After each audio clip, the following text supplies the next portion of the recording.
നിങ്ങൾക്ക് ഉപകരിക്കുന്ന ഒരു ആത്മീയ ഇൽമ് പറഞ്ഞു തരട്ടെ.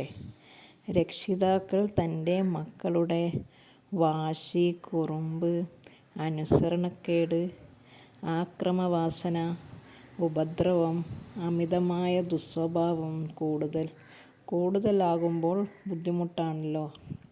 അത്തരം സ്വഭാവം മാറിക്കിട്ടാൻ മഹാന്മാർ പറഞ്ഞ മാർഗം പറഞ്ഞു തരട്ടെ.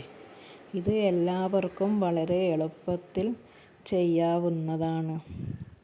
അല്ലാഹുവിൻ്റെ ഇസ്മുകളിൽപ്പെട്ട യാ മുതക്കബ്ബിർ യാ അല്ലാ 662 പ്രാവശ്യവും യാ ലത്തീഫ് യാ അല്ലാ 129 പ്രാവശ്യവും ഒരുമിച്ച് ചൊല്ലി കുട്ടികൾ എന്താണ് കുടിക്കുന്നത് അതിൽ മന്ത്രിച്ചു കൊടുക്കുക.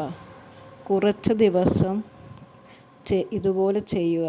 കുട്ടികളിൽ നല്ല മാറ്റം പ്രതീക്ഷിക്കാം ഇൻഷാ അല്ലാഹ്.